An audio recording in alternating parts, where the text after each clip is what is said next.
suka ibadah itu sholat, ada yang milih apa tidur. Sampai Imam Ghazali bilang suatu saat ibadah terbaik di zaman akhir itu tidur kan. Sholat saja kalah sama tidur kan. Tapi itu loh ya, yang wajib tetap loh, terus kamu gak sholat wajib. Begini beliau mencontohkan itu.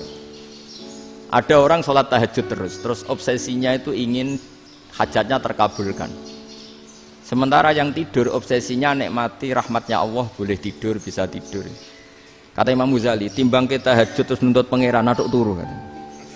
Mergo engko dia akibat terus setan memberi bisikan, "Loh nyatanya kamu tahajud ya gak terkabul." Berarti cerita bahwa Nabi ngendikan kalau doa tahajud mustajab enggak. Daripada ngono ki aduk turu ora tau ndonga. Timbang ngabri-abri Islam gitu, timbang ngelek-ngelekin apa? Islam. Jadi ulama itu mulai dulu itu sudah berpikir. Banyak orang menjadikan tahajud, sholat malam itu media untuk hajatnya. Dan kalau nggak kesampaian ini mutung. Nyalahkan kiainya ijazah ramandi. Macam. Daripada ngono ora usah apa? Tahajud turu. Dan jenis kayak ini tuh banyak. Makanya ulama kayak saya itu saenake dhewe itu ya jarak. Saya sering didolani muhibbin terus bilang, "Gus, saya doakan gini-gini, saya mau nyalon bupati atau saya gini." Saya bilang, "Gak waduh orang donga, nak ramandi darani ulama dongane ramandi." Nak mandi kamu jadi bupati tetap nganggep karena beli. Sopo sing ora roh bupati saiki gak beli.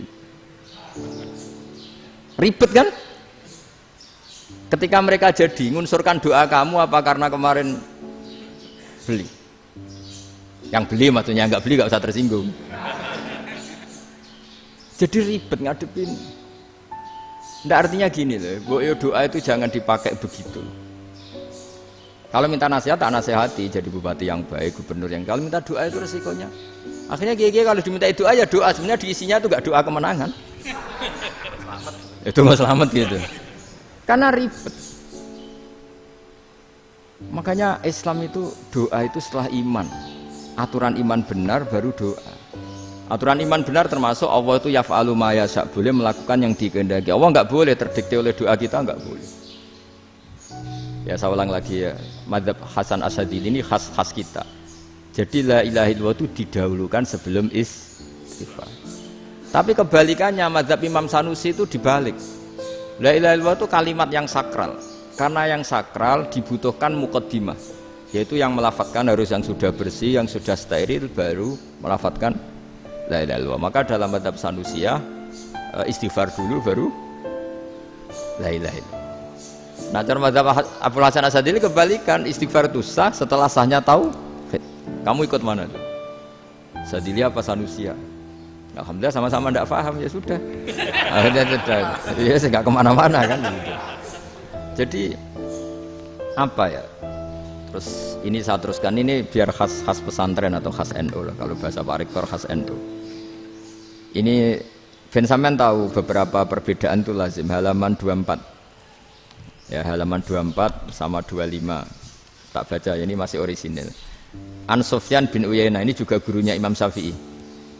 Kata Sufyan bin Uyainah, beliau cerita, kana Isa wa Yahya alaihi salam ya'tiyanil qaryah fayas'alu Isa an syirari ahliha Was'alu Yahya an khiyari ahliha. Jadi Nabi Isa dan Nabi Yahya itu satu generasi, sama-sama masih muda.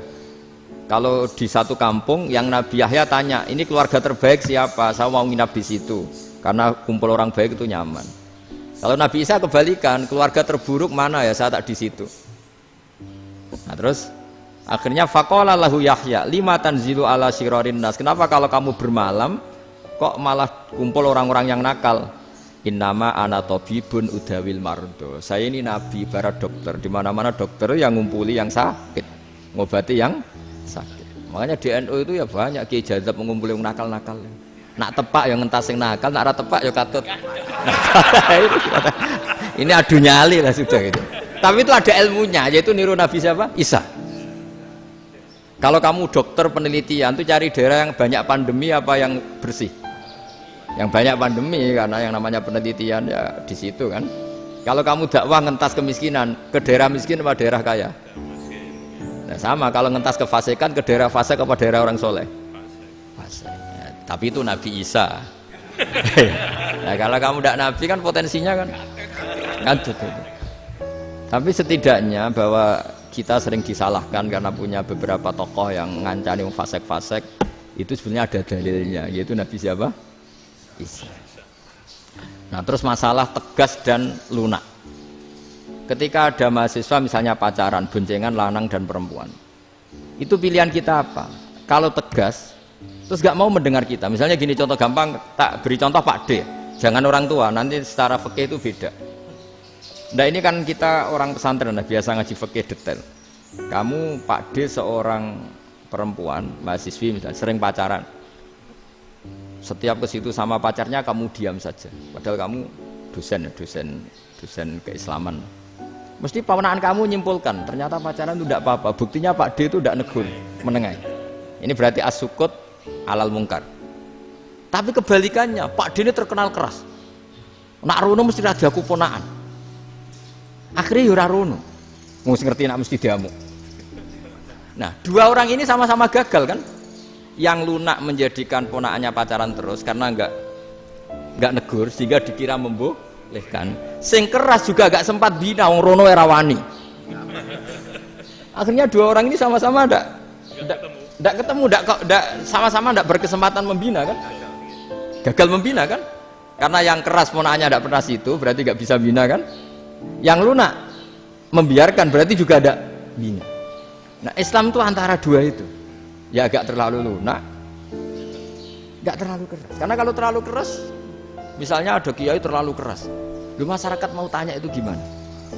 Lari kan? Lu saya ini punya pengalaman pribadi. Saya ini kan kecelok orang alim. Itu kalau pernah ya saya itu berusaha ya pokoknya ya umumnya orang alim lah. Tenang, terus anteng, enggak gejlok-gejlokan. Itu enggak ada yang tanya. Saya mimpi ketemu beberapa ulama itu disalahkan. Terus umat saya kalau mau tanya itu ke siapa? Wong alim wis wibawa, meneng tambah banget wibawane. Kalau aku uraan sering gojlok rektor macam-macam. Terus wong wanita kok. Saya biasa ke pasar pandangan dicegot orang. Gus, putri saya itu sering keluar darah tapi melebihi batas haid gini-gini. Kalau badhe sowan jenengan. Gak usah sowan ning kene mbek ngadeg-ngadegan. Terus tanya, yang haid berapa hari, Gus? Ya supaya rudat ilal adat. Adat sebelum dia punya penyakit istighadah itu berapa? 6 hari ya sudah, kembali 6 hari lainnya mustahadah, tetap sholat, tetap normal. Tapi kalau saya wibawa, mau pasar gue tasbih duwilu. Iku mesti wong salaman njaluk donga yakin lho. Tapi baru kayak rada uraan ketemu wong-wong, dol pening ndi? Mak pening ndi? Gus beneran Gus ketemu jenengan kula wingi badhe tuwa kok. Akhirnya tanya. Jadi uraanku iku amdan. Lho nek sampean asli iki asli uraan. Karena ndak uraan lah tetap ndak wibawa kan. Jadi baru kayak uraan itu ya banyak. Saya itu kalau ngantor di Jogja itu banyak orang yang tanya. Ya biasa tanya macam-macam. Karena saya uraan. Ke pasar ya orang, bahkan di bis sering ketemu orang. Wah beneran Gus kalau badhe sowan jenengan badhe tanya ini. Ya sudah di sini aja. Jadi semua itu diilmoni. Nabi itu punya sisi yang dua-duanya jalan. Memang beliau luar biasa, dipilih Allah yang luar biasa. Nabi ketika wibawa itu banyak sahabat yang bahkan mengenali wajahnya aja tidak bisa. Ka'anna ala ru'usihim at-tayr. Bayangannya seakan-akan di kepalanya itu ada burung yang takut saking antengnya. Tapi Nabi sekali mengeluarkan job, sekali santai, itu sahabat tanya itu sampai yang nggak pantas ditanyakan. Nabi saya tadi kumpul istri saya, tapi tidak inzal, itu wajib mandi ndak. Aro'aita law anna ahadana ya'ti imro'atahu walam yunzil. Itu ya ditanyakan. Nabi mun kumpul ibu saged inzal sepundi. Guys betul lagi. Terus ya ada yang tanya macam-macam. Ya saking ada sahabat dipanggil Nabi tambah lari, dipanggil lagi tambah lari. Panjenengan nyeluk, oh pas kula kumpul bojo kula.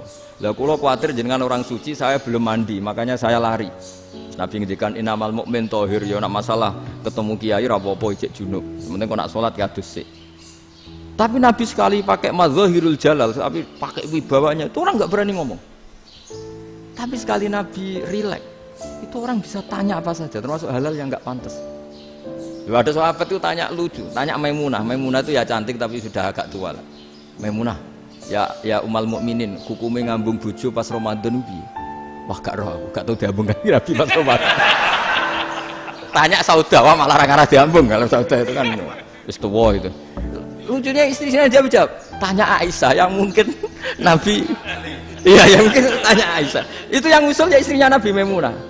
Selalu Aisyah. Tanya Mbak Aisyah. Ya Amirul ya Ummul Mukminin gini-gini. Wah, Aisyah yang cantik masih perawan kan. Qabbalani Rasulullah bahwa oh Nabi biasa ngambung-ngambung pas Ramadan dan beliau tetap puasa. Akhirnya fakih ngarang kan wa takbil fi Ramadan wa tublah la tubtilu shauma ngambung ora. Iku udah biasa di sini. Ya nasib bojone ayu. Ndak ini artinya seasik itu. Jadi garwane Nabi sing ngrasa rodok tuwa. Wah, aku ora tau. Kok